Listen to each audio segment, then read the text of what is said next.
Bonjour, je suis vraiment heureux de vous accueillir aujourd'hui et désolé de ne pas être avec vous, mais je pense que vous en comprendrez la raison.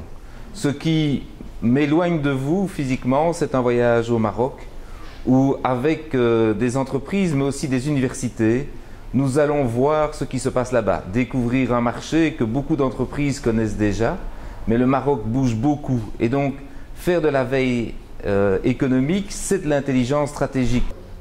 L'intelligence stratégique, c'est d'abord un nom barbare parce qu'on ne voit pas exactement ce que ça recouvre spontanément.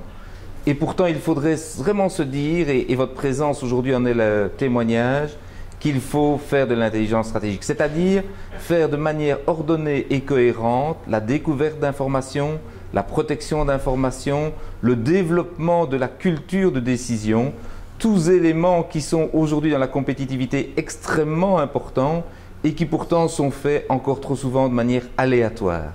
Aléatoire, ça veut dire qu'on le fait de manière empirique, on le fait parfois, bien ou mal, sans le savoir, comme M. Jourdain faisait de la prose sans le savoir. Aujourd'hui, il faut faire de l'intelligence stratégique, mais de manière ordonnée, cohérente et en sachant pourquoi on le fait.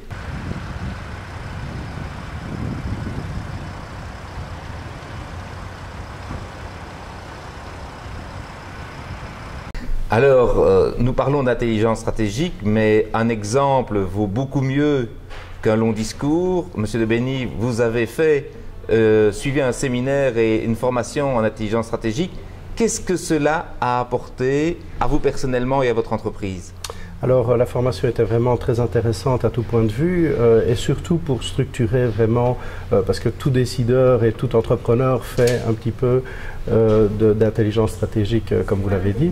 La seule chose c'est que la formation permet vraiment de structurer les choses. Par exemple en veille, au niveau de la veille, on y apprend à suivre des flux RSS, à s'abonner à des flux RSS, à poster des alertes automatisées qui permettent non plus de devoir aller à la pêche d'informations, mais véritablement de la recevoir de manière automatique et sur des sujets vraiment très très précis, ce qui nous a permis par exemple de participer la semaine passée à un séminaire à Paris sur toutes les grandes tendances au niveau de l'impression numérique et du livre électronique, qui est quand même pour nous vraiment primordial, un sujet très chaud pour le moment. Alors, je comprends parfaitement l'intérêt personnel, mais aujourd'hui au niveau économique, est-ce que vous avez pu transformer, je dirais, quelque chose qui est une source d'information supplémentaire en un avantage économique, en une meilleure compétitivité pour votre entreprise? Assurément, en fait, il faut savoir que le marché au niveau de l'imprimerie est vraiment très très agressif. Donc si on n'est pas tout de suite sur la balle, si on n'a pas l'info, la bonne info au bon moment et pouvoir l'exploiter rapidement, c'est vraiment quelque chose qui peut être soit un atout ou alors vraiment pénaliser la société. Au-delà des mots qui font parfois apparaître que l'intelligence stratégique, c'est pas pour une entreprise, une PME, une TPE, parce qu'il faut vraiment expliquer que c'est dans le quotidien. Il faut mieux s'informer de manière plus cohérente.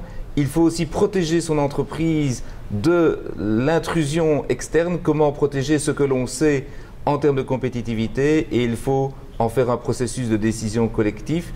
Je voudrais vous remercier et vous souhaiter vraiment plein succès au travers de l'intelligence stratégique.